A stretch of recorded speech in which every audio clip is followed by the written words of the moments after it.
It is 7:52 on a Monday morning. It's time for the good, the bad, and the ugly on KCMO Talk Radio. Now on 95.7 FM.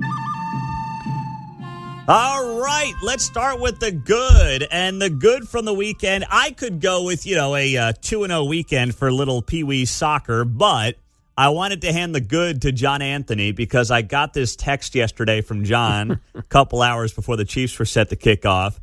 And it was who John Anthony bumped into when he was strolling through Buc-ee's outside of Springfield there, John. Yeah, I'm hustling back from Branson trying to get back for kickoff. So we stop off in Springfield at Buc-ee's, and I've got a brisket sandwich in hand.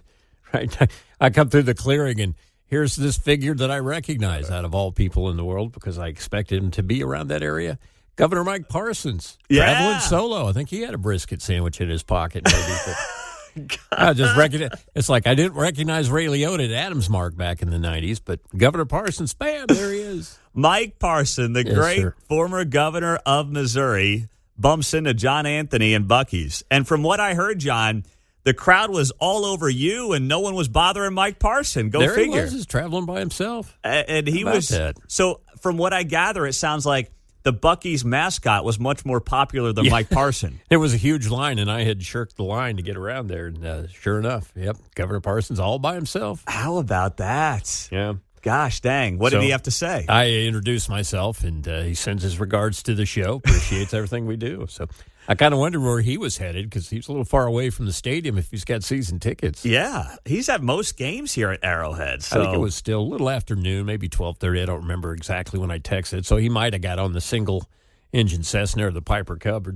made it up there in time. I don't know. But I know he's got tickets. Yeah. I can't imagine he would have missed the game. Bolivar's 10, 20 minutes away from where I was at, so he was still a little ways from home. Well, when you're driving right by Bolivar, I mean, you've seen it. I've seen it, too. Yeah. There's it's a brand new sign as well they've got up there going both ways on the highway. Our tax dollars at work. I know. It says, home of the 57th governor of Missouri, Mike Parson, and it's a big sign going both ways. It's a brand new, I don't want to call it a monument, but it's a brand new It's one of those building. Large ones. Yeah, it's not just a metal sign up on posts. No, it's some sculpture and landscaping.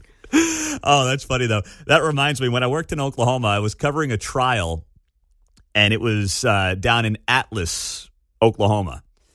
And it's a small little town down there, and it's a little metal sign that says, home of Braden Looper, who is a former Major League Baseball reliever who spent a cup of coffee with my New York Mets. And I was like, oh, that's where this guy's from? But it was just a little metal sign as you're driving into town. Right. It's not the Mike Parson, I mean, very expensive, very nice. Yeah, it's nice. Stone signage that is in both directions outside of Bolivar, Missouri. Like one of those things when you go into a new housing development. Yes. It is. No, it is. Yes, you're right. That's exactly what it looks like, John. Exactly what it looks like. All right, that was the good, courtesy of John Anthony. The bad, I don't know about you. I wanted to get this off my chest. Maybe it's more of a Tirade Tuesday rant. But I don't know how I end up with some of the garbage emails I get. My personal email inbox is just destroyed with garbage and nonsense. I mean, I'm clearing this thing out over the weekend. I hadn't done that in a couple of weeks because it's been a busy couple of weeks. And I'm like, how did the Royal Caribbean get my email address? I've never been on a cruise in my life. I don't ever want to go on a cruise in my life, especially after seeing that Poop Cruise trailer on Netflix.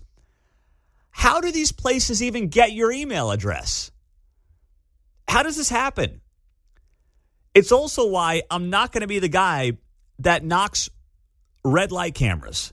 Okay, if Royal Caribbean can get my email without me ever giving it to them, I'm not going to sit here and say, I don't want a red light camera if it can help stop a drug dealer or some criminal who's out on the roads.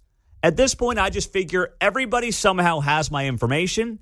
I've got to come to accept that, and I've got to figure out how to unsubscribe to all of these emails that somehow end up in my inbox when I have nothing to do with any of these companies. But I spent like an hour and a half clearing out my Gmail inbox over the weekend, John, and I was still confused as to how these places got my information. I never need to play Space Invaders or Candy Crush or any game online. I just sit there and delete emails. Bang, bang, bang.